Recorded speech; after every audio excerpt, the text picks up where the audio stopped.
Feliz quien no sigue consejos de malvados, ni anda mezclado con pecadores, ni en grupos de necios toma asiento, sino que se recrea en la ley del Señor, susurrando su ley día y noche. Será como un árbol plantado entre acequias, da su fruto en sazón, su fronda no se agosta, todo cuanto emprende prospera. Pero no será así con los malvados, serán como tamo impulsado por el viento. No se sostendrán los malvados en el juicio, ni los pecadores en la reunión de los justos. Pues el Señor conoce el camino de los justos, pero el camino de los malvados acaba mal. Bien, es un salmo sobre lo que es. No nos enredaremos más. La semana pasada acabamos precisamente hablando de las lenguas de la Biblia. No insistiremos. Pensar que decíamos que el hebreo es la lengua más común que encontramos en el Antiguo Testamento. La mayoría de los textos que tenemos en el Antiguo Testamento están escritos en hebreo. Hay algunos fragmentos en arameo. Pensar que el pueblo de Israel, sobre todo a partir de la vuelta del exilio de Babilonia, su lengua ya no va a ser el hebreo, sino va a ser el arameo. El hebreo se va a quedar como una lengua exclusivamente litúrgica, de forma similar a como en la Iglesia Católica sería el latín. Simplemente una lengua para leer los textos bíblicos. Y por tanto encontramos en algunos momentos algunos fragmentos, no demasiados, ningún libro entero, al menos en los textos canónicos en arameo, sino en hebreo. Y luego el griego, que el griego simplemente lo encontramos dentro del Antiguo Testamento, igual que el Nuevo es todo en griego, nada más lo vamos a encontrar en los textos deuterocanónicos. Que ahora hablaremos qué son estos de los textos deuterocanónicos. Bien, primero he de decir que el nombre de textos deuterocanónicos es un nombre muy desafortunado, porque la palabra deuterocanónico significa segundo canon, y la primera intuición que ese nombre nos puede sugerir es que son textos que son de segunda categoría. De hecho, he leído un artículo la semana pasada, de un investigador de gran renombre, no voy a decir el nombre, es igual, que precisamente dejaba como apartados esos libros deuterocanónicos, porque decía que en el judaísmo y en el protestantismo no eran textos sagrados, y que dentro incluso del catolicismo se les había puesto el nombre de deuterocanónicos como dándoles libros de segunda categoría. No es verdad. Al menos en el campo católico y en el ortodoxo no es verdad. Son textos que en algún momento se ha discutido más su canonicidad y por tanto supongo que se tenía que haber puesto otro nombre, pero que con el que se conoce dentro del mundo católico como deuterocanónicos y dentro del mundo protestante como apócrifos, que aún lo complica aún más la vida porque los católicos llamamos apócrifos a otro tipo de textos. Y por tanto no tenemos, espero que algún día nos pongamos de acuerdo, igual que nos hemos puesto de acuerdo en otras cosas, en los nombres, porque crea unas ciertas confusiones, porque cuando hablamos de apócrifos, por ejemplo, en el campo protestante se entiende una cosa y en el campo católico se entiende otra bien distinta. Bien, os he puesto aquí estos libros deuterocanónicos, estos libros que no han sido admitidos en el canon, insisto, por judíos y por las confesiones protestantes, sí entre los católicos y entre los ortodoxos, y que sí que se encontraban en la Septuaginta, Biblia de los 70, o traducción griega, aquella que se comenzó y se acabó en Egipto. Os comentaba el otro día que la mayoría de judíos, empezando de una manera especialísima, seguramente antes también, pero sobre todo a partir del siglo VIII a.C., cuando la destrucción por los asirios del reino del norte, la invasión y la colonización, muchos israelitas huyeron a Egipto y otros lugares, pero de una manera especialísima a Egipto. Y después, cuando la caída del reino del sur, en el siglo VI por los babilonios, hubo una desbandada también, ya no solamente de los del reino del norte, sino de los del reino del sur, lógicamente, que son los que quedaban. Y es verdad que muchos fueron llevados al exilio a Babilonia, pero también otros muchos huyeron, se marcharon también a Egipto. De tal manera que el grueso del judaísmo en el siglo I, en la época donde empieza el cristianismo, la vida, si queréis, de Jesús, pensar que había más judíos fuera que dentro. ¿Qué quiero decir con esto? Que en Palestina o si queremos en Israel prácticamente no llegaba a un cuarto a una cuarta parte de los judíos que existían en el mundo. Y las 3/4 partes estaban fuera, y una gran parte, bueno, estaban diseminados por todos los lados, es lo que se conoce como la diáspora, y una gran parte estaban en Egipto, y de lo que tenemos muchísimos más datos es de la isla de Elefantina, en Egipto, es una isla muy curiosa, que había una comunidad muy viva, judía, y en ese sentido también con algunas diferencias importantes respecto a las comunidades de Judea y de Galilea, que son las que más conocemos, o las que conocemos por los textos del Nuevo Testamento. Bien, pensar que lógicamente fuera del judaísmo, con el tiempo acabaron perdiendo su lengua original, no ya el hebreo, que ya se había convertido simplemente en una lengua litúrgica, sino incluso el arameo, y por tanto algunas traducciones que ya existían al arameo, los targumín, les resultaba con mucha dificultad, cuando no imposibilidad de leerlos incluso en sus propias sinagogas. ¿Qué es lo que se hace? A petición, parece, el siglo III, a petición de Ptolomeo II, rey de Egipto, se hace una primera traducción de los 5 primeros libros de la Biblia, os lo comentaba el otro día, si no recuerdo mal, que son la Torá, el Pentateuco, si queréis, Génesis, Éxodo, Levítico, Números y Deuteronomio, y después a lo largo de diferentes siglos, hasta llegar incluso al siglo I a.C., se hizo la traducción del resto de libros de la Biblia. ¿Por qué os explico todo esto? Porque, claro, pensar que en el siglo segundo antes de Cristo, sí que estaba prácticamente ya fijado. Recordáis que leímos el prólogo del libro de Ben Sira, o del Sirácida, o del Eclesiástico, como queráis, lo recordáis, lo leímos la semana pasada, y ya se hablaba de esa división tripartita de los textos de la Biblia, la Torá, o la ley, o el Pentateuco, si queréis, los profetas y los escritos. Prácticamente en el siglo II sí que estaba fijado qué era la Torá, qué era el Pentateuco, cuáles eran los libros proféticos, que no voy a otra vez a enumerar porque lo he hecho ya muchas veces, pero no estaba tan claro cuáles eran los escritos. Y así llegamos al siglo I de nuestra era, o sea, ya en época cristiana, en época de Jesús, y posteriormente en época de Jesús, que aún no quedaba suficientemente claro cuál era el grupo más grueso, y al mismo tiempo también, dentro de la perspectiva judía, el menos importante, el grupo de los escritos. Estaba muy claro el de los salmos. Pensar que, por ejemplo, en el Evangelio de Lucas se habla, según dice la ley, los profetas y los salmos, porque los salmos dentro de la Biblia hebrea es el que encabeza los escritos, la tercera parte de la Biblia hebrea o de nuestro Antiguo Testamento, pero no así se conocía suficientemente o estaba fijado cuáles eran libros canónicos dentro de esos escritos y cuál no era. De ahí viene precisamente el conflicto de ese canon, que es diferente con respecto al judaísmo, y el canon que en su momento siguió el cristianismo y después ha continuado la Iglesia Católica y los ortodoxos. Bueno, algunos dirán, no estaba claro en los primeros siglos tampoco de nuestra era, y es verdad. Pensar que entre los padres de la Iglesia no hay unanimidad entre cuáles son todos los libros canónicos del Antiguo Testamento. Va a ser un proceso largo. ¿Cuándo se va a fijar? En el Concilio de Trento. Alguno dirá, es muy tarde. Es verdad que es muy tarde, pero es verdad que todos estos libros, por un lado los protocanónicos, los que tenemos en común con el judaísmo y con el protestantismo, no hay ninguna duda, y los deuterocanónicos eran leídos en muchas comunidades cristianas, por no decir incluso en muchas comunidades judeocristianas anteriores. Pensar que prácticamente todos o casi todos de los libros que hemos llamado deuterocanónicos están citados implícita o explícitamente en el Nuevo Testamento. Y por tanto, si hay una citación de esos textos, insisto, algunas veces simplemente una citación implícita, es muy fácil, encontramos en muchas obras, incluso hasta en internet si queréis, las veces que se cita estos textos deuterocanónicos. No lo he traído porque es una lista muy larga.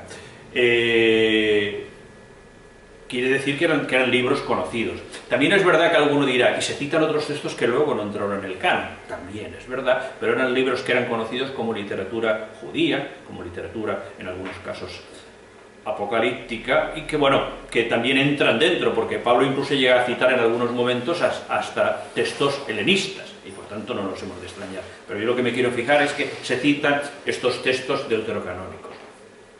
Os comentaba, uno de los argumentos, de las razones más importantes dentro del judaísmo rabínico, que se reunió en Yanne o en Yanni, el nombre es un poquitín confuso a la hora, en algunos sitios encontrarás Yanne y otros Yannia, que se reunieron en Yanni y que fijaron lo que era el texto consonántico de la Biblia hebrea y por otro lado los libros que entraban dentro del canon judío. Hubo un rechazo de los libros deuterocanónicos, hubo un rechazo de la Septuaginta, y eso es realmente importante, entre otras cosas porque era la Biblia que utilizaban el movimiento judeocristiano. Digo un movimiento judeocristiano o el cristianismo después en general. Estos libros los tenéis aquí, hay 7 libros completos y fragmentos de alguno más. Libros completos pues son el libro de Tobit, más conocido quizá por el libro de Tobías, el libro de Judith, el libro de la sabiduría, o sabiduría de Salomón, me salto de Esther, el libro del Sirácida o eclesiástico, que hemos leído, y primera y segundo Macabeos, y Baruch. Baruch, aquí están los capítulos 1, 5 y la carta de Jeremías, que es Baruch 6, que son los capítulos de Baruch. Estos son los 7 libros que no entran dentro del canon judío o protestante. Y por otro lado, los fragmentos griegos del libro de Daniel y los fragmentos griegos del libro de Esther.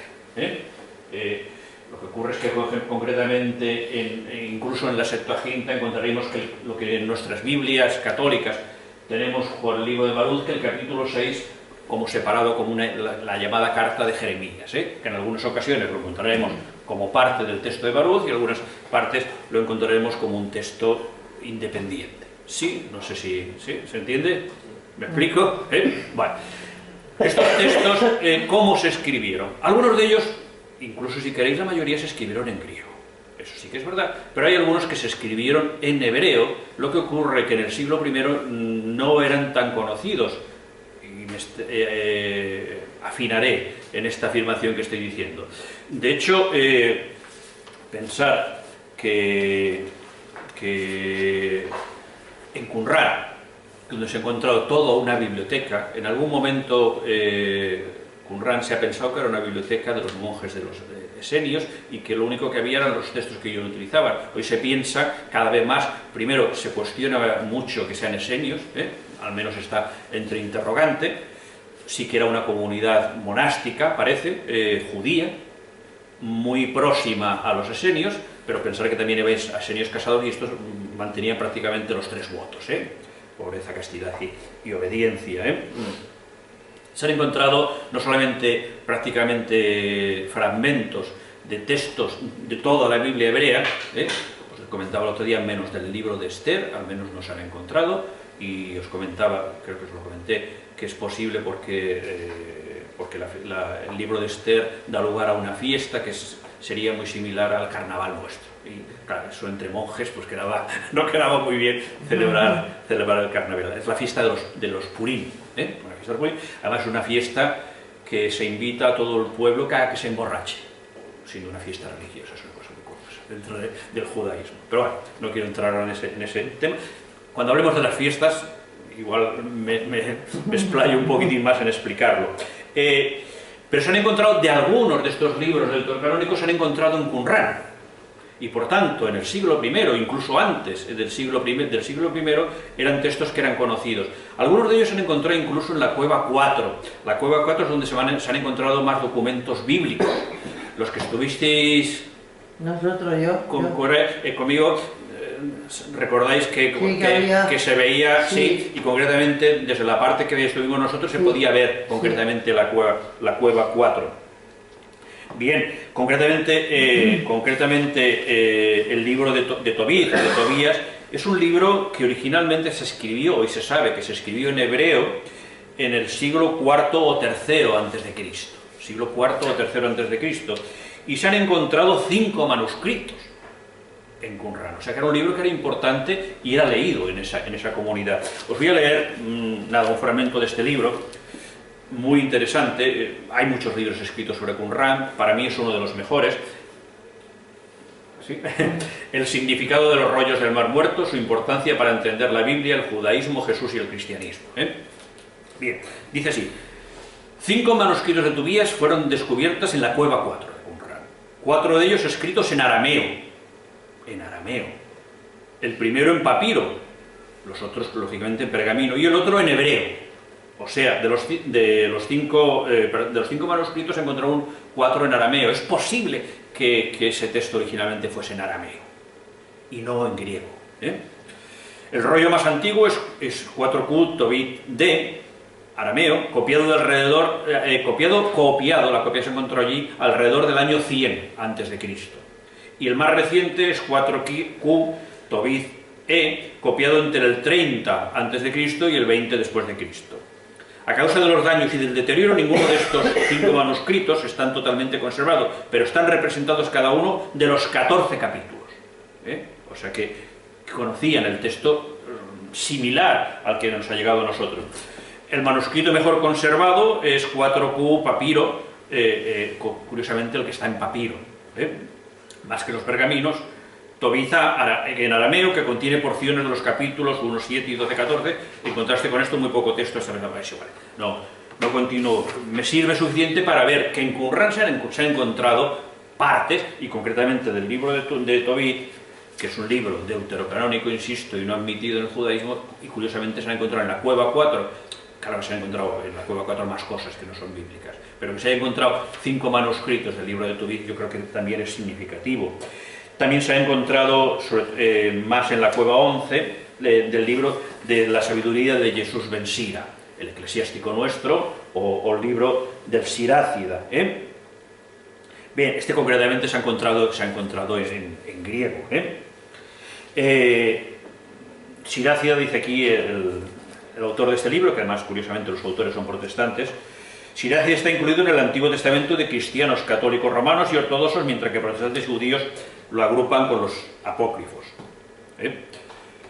Bueno, se encontró también alguno en Masada, se ha encontrado en la cueva 2, y os decía, y en la cueva 11, como os comentaba.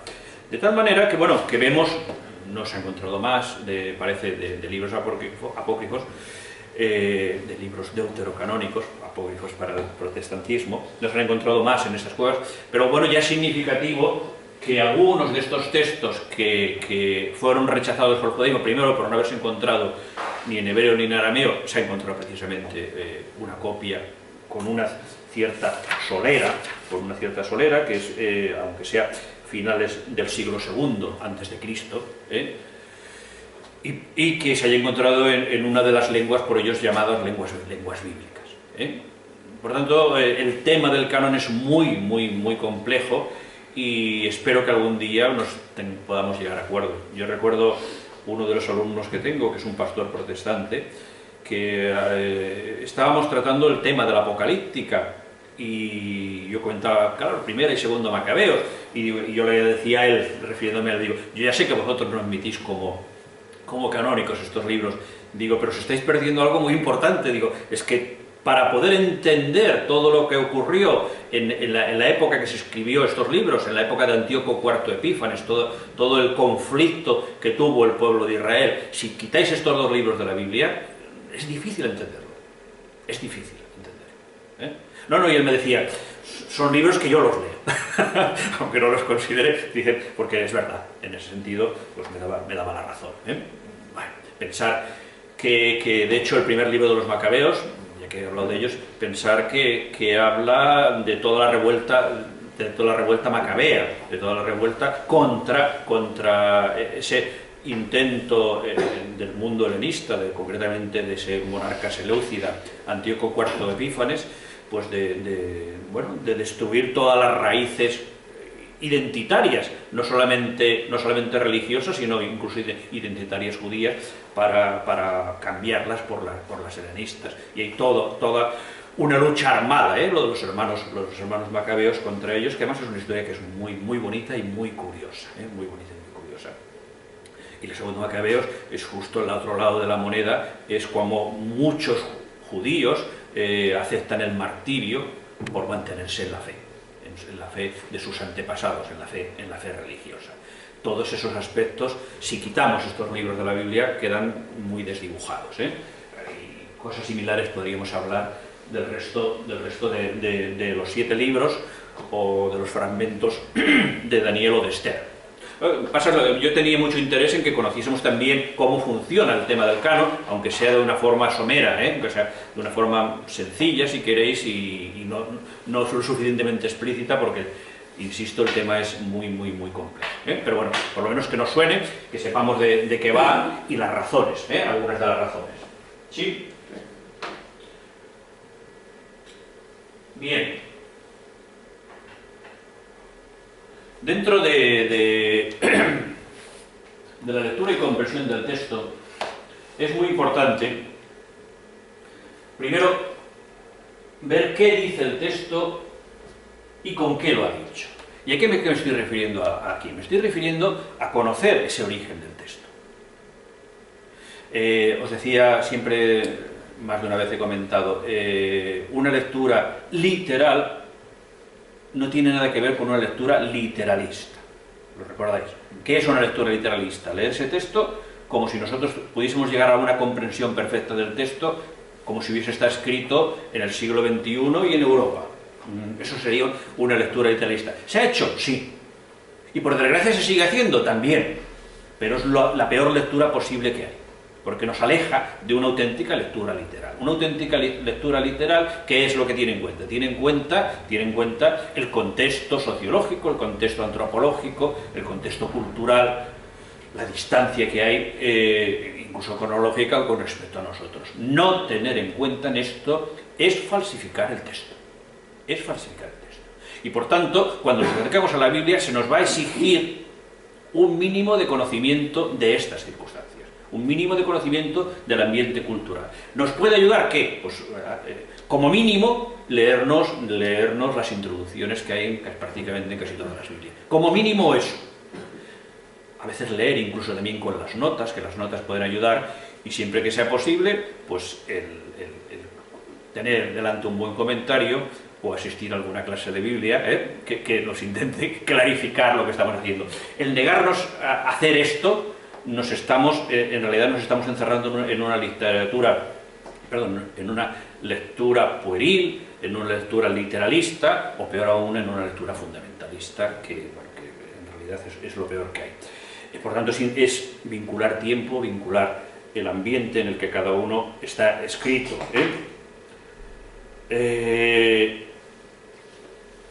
Y superar la distancia que hay entre unos textos que están escritos en una cultura y en un tiempo que es muy diferente que el nuestro, y que por tanto necesitamos una adaptación para poder percibir qué es lo que dice el texto. ¿Sí? ¿Cómo lo dice? Claro, ¿qué es cómo lo dice? Pues es el género literario. Ya hemos hablado más de una vez, es importantísimo el conocer de qué género literario estamos hablando. No siempre es historia. Y si es historia, hemos de ver de qué historia está hablando. Cuando está hablando de los macabeos, es importantísimo saber que estamos hablando de la época de los seleucidas, lo que os comentaba antes, que estamos hablando de un monarca seleucida que machacó al judaísmo, como es Antíoco IV Epífanes. Tenemos que ver que este monarca prohibió la circuncisión, puso una estatua del emperador suya propia, puso una estatua dentro del templo, intentó destruir todos los libros sagrados, prohibió no solamente la circuncisión, sino que prohibió prácticamente casi todas las prácticas judías que había. Si no, es imposible entender el contexto en el que nacieron estos libros. Y es imposible entender, por ejemplo, todo lo que es la literatura apocalíptica, que tuvo su momento más álgido en este momento. Y es imposible incluso entender el Apocalipsis de San Juan, que en realidad es el mismo género literario que muchos de estos libros, como por ejemplo el libro de Daniel, que nació también en el mismo contexto. La parte del libro de Daniel, tanto la protocanónica como la deuterocanónica. Pues decía que el libro de Daniel es uno de los libros más curiosos, porque es el único libro de la Biblia que está escrito en 3 lenguas. Hay una parte en hebreo, una parte en arameo y una parte en griego. Es importante ver cómo lo dice, delante de qué género literario, de qué historia está hablando, si nos encontramos ante una leyenda, si nos encontramos ante una novela. Claro, nos vamos a encontrar con textos bíblicos que durante mucho tiempo hemos pensado que son históricos y es posible que aquello quede desmontado. Y dices, el libro de historia no tiene nada. Pero lo que intenta es simplemente dar una lección pedagógica a través de una narración. Pensemos que estamos delante de una cultura, la cultura del antiguo Próximo Oriente, en que las cosas no se explican, las cosas se cuentan. Nunca me cansaré de decirlo esto. Las cosas no se explican, se cuentan. ¿Y cómo se cuentan? Narrándolas. Las parábolas de Jesús es una forma, es una forma concreta, pero pensar que muchas, por ejemplo, el libro de Job es un libro que es todo él una parábola. ¿Sí? Incluso algún texto profético, lo diré, ¿cómo se llama? Jonás, el libro de Jonás. Jonás es un personaje que es ahistórico también. Y Jonás hay toda una lección. Y otros decimos, es un profeta y que el profeta vivió así y fue desobediente a Dios. Vale, esa es la enseñanza. Seguramente de historia no tiene nada. Seguramente no tiene nada de historia. ¿Por qué? Porque la misión que tiene este libro es una misión pedagógica. Es una misión pedagógica. Si no tenemos en cuenta todos estos elementos a la hora de leer el texto bíblico, volvemos otra vez a lo mismo, estaremos en una lectura pueril, infantil, una lectura pueril, una lectura literalista o una lectura fundamentalista, que es lo peor que podemos hacer. Por tanto, hemos de ver delante de qué tipo de texto nos encontramos. ¿Desde dónde lo dice? Bueno, claro, desde qué situación. Es importante conocer también, lo decía ya en cierta manera, lo he explicado, desde qué situación vital cuentan lo que están contando. Claro, os he dicho, el libro de Jonás son, bueno, diré, literatura pedagógica, pero también corresponden a una situación vital, a un Sezin-Leben, como hablan es una palabra que consagraron los alemanes, la situación vital en que se escriben cada uno de los textos, ya sean del Antiguo, como estamos tratando, como del Nuevo Testamento, es importantísimo. Si no tenemos en cuenta el Sezin-Leben, esa situación en la que han nacido estos textos, también se nos van a escapar muchos detalles. Y hemos de entrar con un cierto feeling con estas comunidades creyentes que son tan diferentes a nosotros. Las comunidades creyentes judías o las comunidades creyentes judeocristianas después y las comunidades creyentes cristianas, que a pesar de que tienen muchos elementos en común con nosotros, son muy diferentes y piensan diferente que nosotros. Y tenían una escala de valores muy distinta a la nuestra. Y eso también hemos de conocerlo.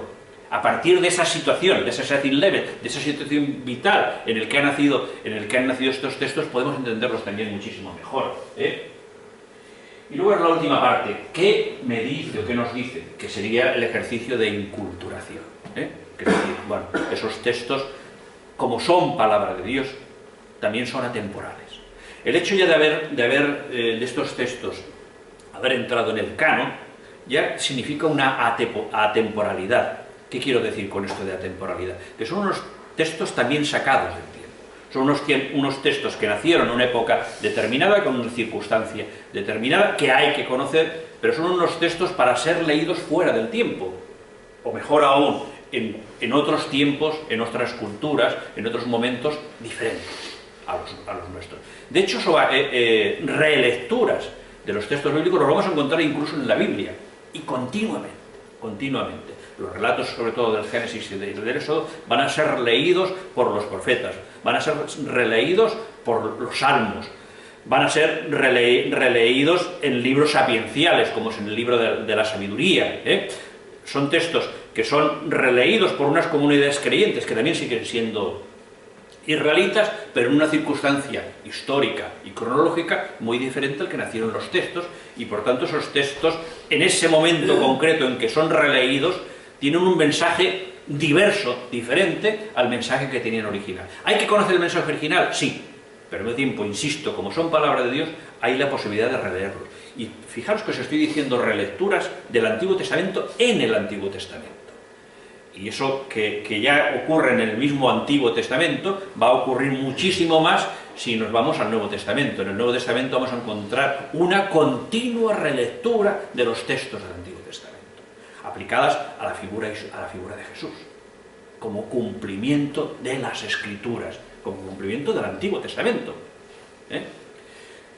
Bien, esa relectura que ya encontramos del Antiguo Testamento en el Antiguo Testamento, de hecho hubo un congreso sobre relecturas en el que participé, de relecturas de la Biblia, y había algunas ponencias que eran relecturas del Antiguo en el Antiguo, había relecturas del Antiguo en el Nuevo, y había relecturas del Antiguo y en el Nuevo posteriormente, por ejemplo en los padres de la Iglesia, o por ejemplo relecturas actuales. ¿Es posible hacer relecturas? No solamente es posible, es necesario hacer relecturas. Es necesario. ¿Por qué? Porque los textos están escritos, insisto, en una cultura y en una cronología que es muy diferente que la nuestra, y hemos de leerlos con los ojos, si queréis, de europeos, de americanos, de asiáticos, de africanos, de latinoamericanos del siglo XXI. Y que además, curiosamente, la lectura que se va a hacer en muchos sitios de Latinoamérica es muy diferente de la que se va a hacer en Barcelona, por poner ejemplo de donde estamos. Va a ser distinta. ¿Por qué? Porque su circunstancia comunitaria, su circunstancia existencial es diferente. ¿Es válida esos tipos de lectura? Pues claro que sí, claro que sí. No solamente es válido, sino que es necesario ese tipo de lectura. Nosotros, como comunidad creyente, tenemos que hacer también esas lecturas, conociendo la lectura original, pero también haciendo ese proceso de adaptación, que os decía, de inculturación, que me dice, que nos dice el texto. Bueno, esto históricamente lo hacían los escribas. El escriba era una profesión. Esdras era sacerdote y escriba, ¿lo recordáis? Y hay todo un libro de él, el libro de Esdras. Y él se presenta en el libro como sacerdote y como escriba. ¿Por qué? El papel de escriba era un papel importantísimo, porque no solamente eran los que copiaban los textos, que también, sino eran los que a veces lo interpretaban, los que lo explicaban, los que lo leían. Porque claro, si sabían escribir, sabían leer. Y muchas veces el resto del pueblo o no sabía leer o tenía un difícil acceso al texto escrito. Todo lo que hablábamos de tradiciones orales y lo recordáis, y todo el tema de la oralidad. Aquí os he puesto, bueno, una figura que se ha encontrado de un escriba, y si no recuerdo mal, es de Egipto. Bueno, después, quien va a coger el relevo van a ser los rabinos dentro del judaísmo. Van a ser los rabinos, que en un principio son fariseos, pero que habrá incluso ya unas escuelas rabínicas, las escuelas de Rabbi Jayel, de Rabbi Shammai, de Akiva, diversas escuelas rabínicas que van a escribir y que nos han legado también muchos textos escritos de interpretaciones de la Biblia. Muchos nos han llegado por la Mishnah y por los Targumim también, los Targumim, que son las traducciones al arameo, traducciones glosadas, pero también por la Mishnah y por el Talmud. Muchas de esas aproximaciones a la Biblia que hemos encontrado, y lógicamente también en el cristianismo pues vamos a encontrar interpretadores de esos textos bíblicos, hasta que hemos llegado a la época moderna en que los estudios bíblicos, sobre todo a partir de la encíclica de Pío XII, de la Divino Afflante Spiritu, y de una manera especialísima del Concilio Vaticano II, mucho antes también en el protestantismo, hay que hacer honor a la verdad, pero en el campo católico, a través de esta encíclica de Pío XII, Divino Afflante Spiritu, y de una manera, insisto, que ya hubo una explosión, si me puedo expresar así, a partir de la Dei Verbum del Concilio Vaticano II, en que los estudios bíblicos en el campo católico han dado, desde una perspectiva científica, han dado un paso de gigante.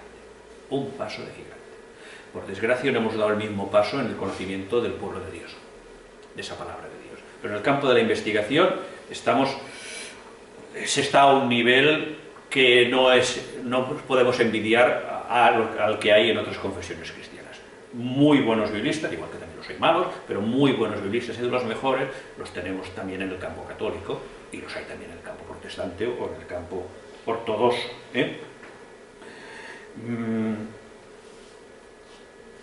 ¿Desde dónde? Espacio-tiempo. No incidiré más. Bueno, claro, hay que decir alguna palabra de crítica textual, alguna cosita. Ya hablamos algo en el curso pasado, es un tema además de los más complejos. Pensar que los textos que nos han llegado a nosotros son todos textos copiados, incluso los de Qumran. que son los más antiguos que nos han llegado del Antiguo Testamento, y insisto, y hay textos incluso, fragmentos del siglo III a.C., y por tanto tiene una antigüedad importante, pero la mayoría de ellos son textos originalmente muchísimo más antiguos, y por tanto todo lo que nos ha llegado es copia de copia de copia. ¿Sí? ¿Textos originales tenemos de algo de la antigüedad? ¡De nada! ¡De nada! Aún os diré más, de lo que más tenemos copias de textos antiguos es de la Biblia. De lo que más tenemos. Ya se darían con una piedra en los dientes tener de obras de yo qué sé, de Ovidio, de Virgilio, o de la cantidad que tenemos de copias en el mundo bíblico. ¿Por qué? Porque eran libros sagrados tanto para los judíos como para los cristianos, para todo el mundo judío y cristiano, y había un interés muy grande en conservar esos textos, y la manera de conservarlo y hacerlo extensivo a más gente era copiarlos. ¿Y cómo se copiaba? En mano, a mano. Claro, hemos de esperar al siglo XV para que haya la imprenta.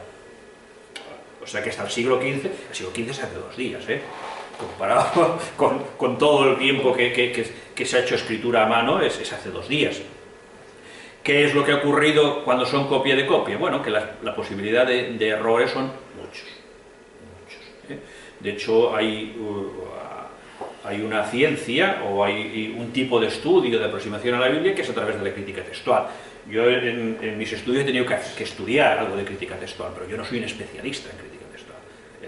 Los especialistas son contados, casi con los dedos de una mano, los especialistas. Dentro del campo católico, uno de los mayores especialistas era el cardenal Martini. Y aquí en Barcelona teníamos uno muy bueno, que es Josep O'Callaghan, el cardenal Martini es más conocido por sus libros de divulgación que por el trabajo que hizo de crítica textual, que es ingente, el trabajo que hizo de crítica textual.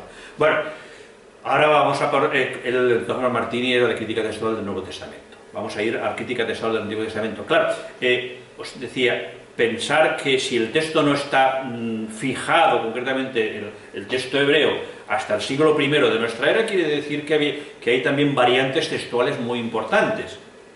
¿Sí?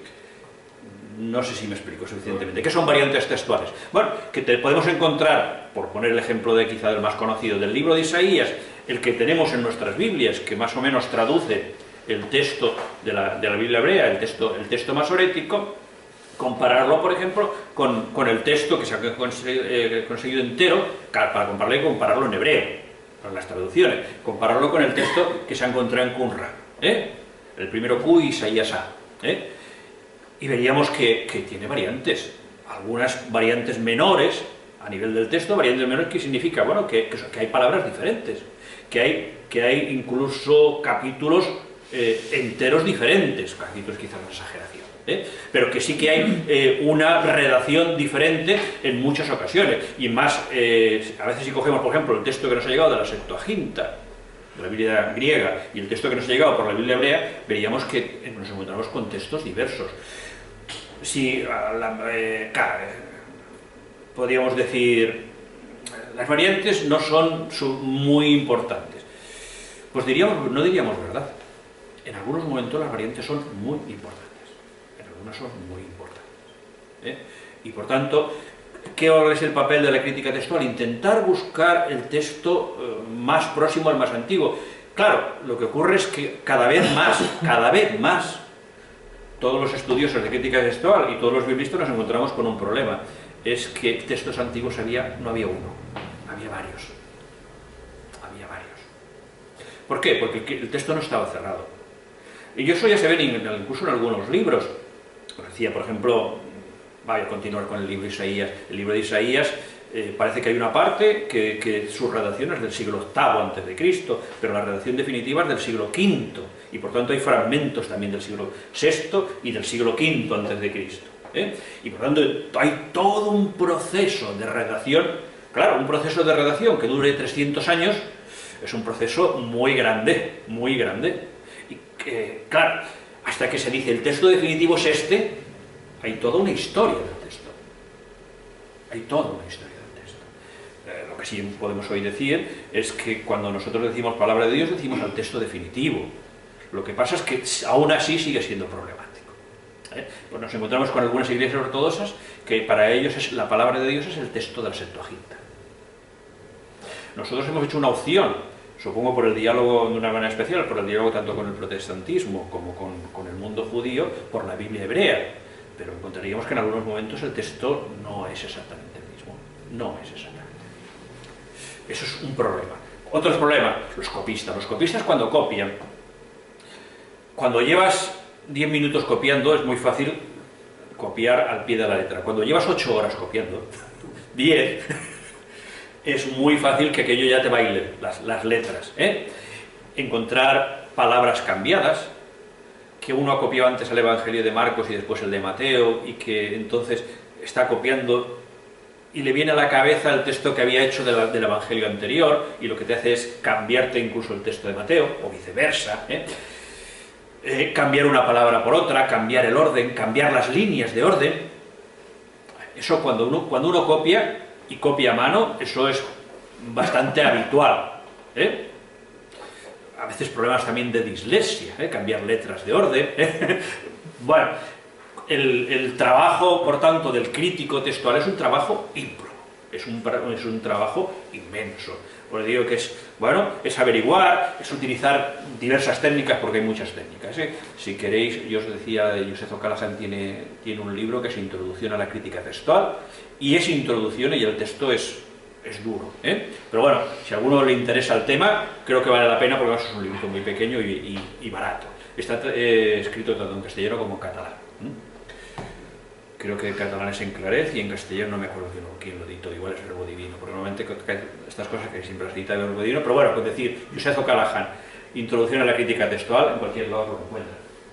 Yo os he puesto aquí algunos de los textos que tiene que utilizar un crítico textual para poder hacer una traducción, mejor aún, perdón, para poder fijar un texto hebreo antes de traducirlo. Pues la traducción es posterior, pero antes de decir, bueno, ¿qué es lo que vamos a traducir? Este manuscrito, este códice. Cuando te encuentras con códices que no dicen lo mismo, que son diferentes, y encuentras papiros, hay cientos de papiros, y encuentras algún papiro que además que has de corregir algunas cosas. ¿Qué criterio he de seguir? Os decía, yo no entraré aquí en las herramientas exactas, pero simplemente una aproximación para que veáis qué es lo que se utiliza. Pues algunas de las cosas que se utilizan, ¿eh? Hay más. La Biblia masorética, que es la Biblia que nosotros conocemos por la Biblia hebrea. Los manuscritos del Mar Muerto, lógicamente, cada vez se utilizan más. Aquí en España aún se ha empezado a utilizar muy poco en crítica textual y en nuestras traducciones los manuscritos del Mar Muerto. Espero que se pongan manos a la labor. De hecho, yo la única traducción que he visto que alguna vez cita a pie de página, y es muy poca, es la BTI, la que algunos tenéis vosotros, la que tienes tú, Josefina, la Biblia traducción interconfesional, pero para mí es insuficiente, se ha de trabajar más. En textos en inglés sí que se ha tenido mucho más en cuenta en el mundo anglosajón. Todos estos manuscritos del Mar Muerto. ¿Por qué? Porque, claro, son manuscritos mucho más antiguos y por tanto son más fiables. Más fiables en algunas ocasiones que lo que tenemos de la Septuaginta o lo que tenemos del texto hebreo, del texto masorético. Y a veces veremos también que en algunos momentos textos hebreos de Qumran en algunos momentos se aproximan más al texto de la Septuaginta, al texto de la Biblia griega, que al texto masorético, y eso nos hace pensar que seguramente el texto que utilizó la Septuaginta para la traducción era mucho más antiguo que el texto que tenían los rabinos del siglo I. Fijaros, la 70, lógicamente, y las diversas recensiones de la 70 del texto griego, los Targumín arameos, se han conservado por escrito muchos, ya en toda la literatura judía, y se han encontrado muchos también en Qumran. ¿Qué son los Targumín? Son traducciones glosadas. Es verdad que es más complicado porque no solamente ya hay la traducción, sino que hay un mini comentario añadido, y a veces no siempre es fácil ver qué es lo que se ha añadido del comentarista, o del que glosa, o del que hace la homilía, o sea, entre comillas, que va haciendo comentarios directamente sobre el mismo texto. Eso lo conoció Jesús muchísimo, muchísimo. De hecho, cuando él encontramos en Lucas 4, que entra en la sinagoga de Nazaret y que lee el texto del profeta Isaías, él hace ya incluso un targumín. Hoy se cumple esta escritura. Hace una mini homilía, pero ya lo que está haciendo es una interpretación en arameo, que era la lengua de Jesús, de ese texto bíblico. El Pentateuco samaritano, alguna vez os he hablado de él, claro, nos ha llegado también un Pentateuco samaritano, que hoy, gracias a Dios, sabemos que a pesar de que tiene algunas añadiduras y que algunas variantes que son intencionadas para preservar sus propias tradiciones, pero también quitando todo eso que podemos decir de paja, encontraríamos en algunos casos algún texto más antiguo del Pentateuco, concretamente. La masora son las notas marginales y a pie de página que pusieron los masoretas al texto hebreo, también ayuda, porque a veces son comentarios, a veces son variantes, que son importantes de tenerlas en cuenta. Las citas y comentarios rabínicos, lógicamente, es ver cómo tengamos textos más antiguos y cómo tenían esos textos y cómo los entendían, y que muchas veces en esos comentarios rabínicos hay citas bíblicas.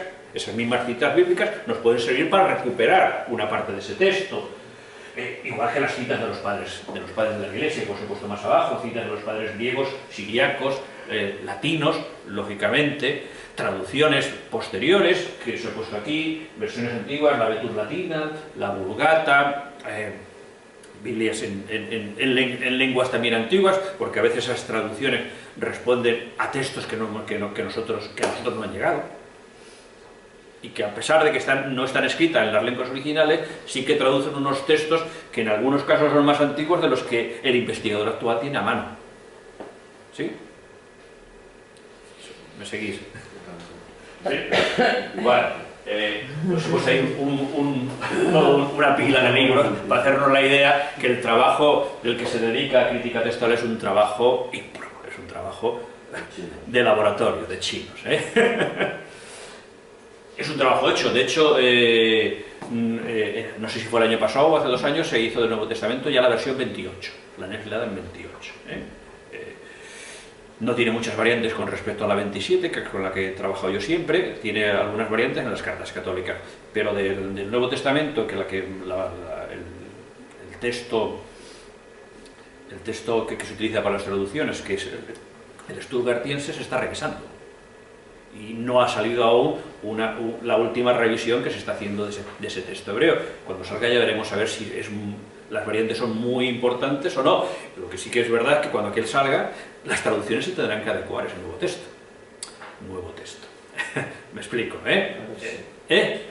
a un texto más afinado, más afinado desde la perspectiva de crítica textual.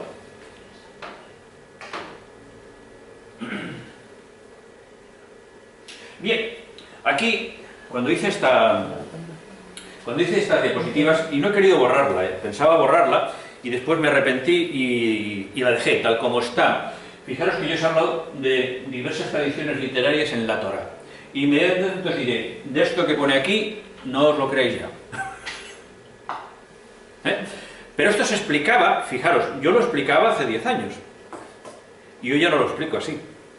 Hoy cuando explico esto tengo que decir, esto corresponde a la historia de la interpretación y que hoy está muy cuestionada. Viene de la teoría de Wellhausen, que a finales del siglo XIX, y tuvo una teoría que después se fue afinando con el tiempo, pero que nadie cuestionó hasta mediados del siglo XX. Hasta finales de la primera mitad del siglo XX, o sea que hace nada, tanto es así que también os lo he querido poner porque en el mundo anglosajón aún hay un número importante de exégetas, de biblistas y de investigadores que aún siguen este esquema que os he puesto aquí. Yo personalmente lo he dejado ya abandonado, pero sí que os quiero explicar alguna cosa. Siempre se explicaba, de hecho, el otro día pregunté, no diré dónde, pregunté en unas clases que se están dando de Pentateuco, digo, ¿os explica lo del yavista, eloísta, sacerdotal? Digo, diré el pecado, pero no el pecado. Y me dijeron, sí, que unos del siglo X. Y digo, ¿yo nos lo explican así? Y me dijeron, sí. Bueno, ya está. nada más lo digo así. Y yo me he encontrado también en un congreso, concretamente en el Congreso de Sevilla, que precisamente vino un británico y hablaba del papel de los dioses en las diversas tradiciones, y aún mantenía esta división cuatripartita, de yavista, eloísta, deuteronomista y sacerdotal. Os diré que esta hipótesis, la de Waldhausen, fue una hipótesis que funcionó muy bien durante todo final del siglo XIX, prácticamente 3/4 partes del siglo XX, insisto que aún hay muchos seguidores. Sobre todo entre los exegetas europeos son los que más lo cuestionan, yo soy uno de los que lo cuestionan, y yo he dado el año pasado una clase de Pentateuco y les hablé de esto, pero les dije, pero ya no sirve. No sirve con limitaciones. ¿Por qué? Porque es verdad que hoy se suele hablar muchísimo más. Hoy no hay la unanimidad que Waldhausen consiguió, que prácticamente consiguió que todo el mundo estuviese prácticamente de acuerdo. Y cuando se empezó a cuestionar esa hipótesis, claro, han salido muchas. Y el problema que hay es que no hay ninguna que sea definitiva. Y eso es una cuestión que, bueno, que igual tenemos que esperar aún 50 años más para que haya el acuerdo que ha habido durante tanto tiempo. Sí que hay cosas salvables en esta hipótesis, sí. Por ejemplo, lo que no es discutible es que es de los 4 que hay, el sacerdotal. El sacerdotal sí que es un texto que está presente en todo, al menos en los 4 primeros libros de la Torá, en el quinto no, en el Deuteronomio no, en Génesis, Números y Levítico y Números, perdón. Deuteronomio es otra tradición, la tradición deuteronomista, que sí que la tenéis aquí. La tradición sacerdotal sí que está clara, lo que pasa es que cada vez más se habla de varias tradiciones sacerdotales. Son tradiciones que nacieron de una manera singular en el exilio de Babilonia y dentro del rol o del contexto de los sacerdotes. Y es verdad que se pueden encontrar esos textos sacerdotales, por ejemplo, la división de la creación en 7 días, poniendo el énfasis tanto en el último día de la creación, en el Shabbat. Es toda una elaboración, el primer relato de la creación que encontramos. El primer relato, si seguimos el texto, lo encontramos, Génesis 1 al 2:4a. Ese primer relato es sacerdotal. Pero insisto que cada vez se habla de varios relatos sacerdotales, el sacerdotal A, el sacerdotal B.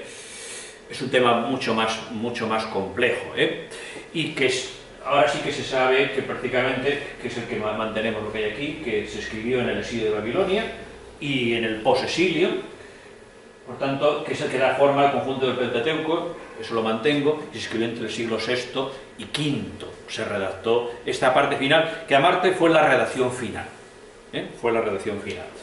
Yavista, vuelvo arriba. Yavista es donde Dios es llamado Yahvé. Hoy aún hay quien mantiene el nombre de Yavista, lo vamos a mantener, y hay quien habla de relatos no sacerdotales. Y se habla de relatos sacerdotales y de relatos no sacerdotales en los 4 primeros libros de la Biblia, en el Tetrateuco, Génesis, Levítico y Números.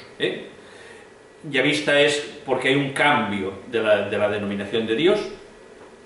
En los textos sacerdotales normalmente se le llama Elohim, y en cambio en los relatos yavistas, o en estos relatos no sacerdotales, se les suele llamar Yahvé o Yahvé Elohim,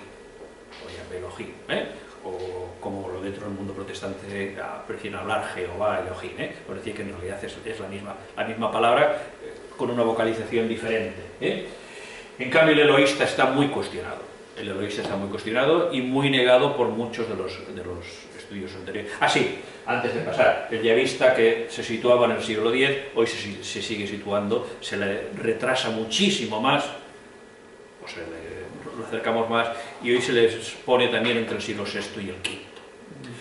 Se hablaba de que el yavista tenía un lenguaje más infantil, hoy las tradiciones que defiende el relato yavista, o que aparecen en el relato yavista, nos dan idea de que son relatos muy posteriores, y que incluso son relatos posteriores a muchos otros libros que encontramos en la Biblia hebrea o en nuestro Antiguo Testamento. Por tanto, el eloísta se pone muy entre comillas, y seguramente no existe un eloísta propiamente. Sí que existe un sacerdotal, Y sí que existe un no sacerdotal que en algunos momentos lo podemos llamar yavista, si queremos.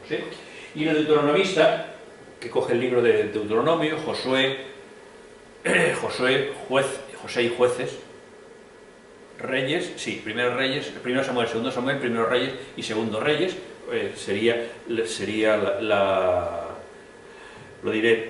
historia deuteronomista, Deuteronomio hasta segundo Reyes, recogería todo lo que es la historia deuteronomista, y sí que en esto sí que hay más unanimidad de criterio en pensar que es posible que haya varios autores, pero sí que corresponde a una historia con una cierta forma. Sí, nos quedan 5 minutos. No sé si queda claro. Sacerdotal, sí, siglo VI, V, no sacerdotal, en algunos momentos con muchos tintes yavistas, pero no en el siglo X, sino siglo VI, V, eloísta seguramente no, ni siquiera ha existido, y deuteronomista, que sería el último libro de la Torá, pero con algunos libros más. Todo lo que sería la historia deuteronomista, Josué, o sea, Deuteronomio, José, Jueces, primero Samuel, segundo Samuel, primero Reyes y segundo Reyes.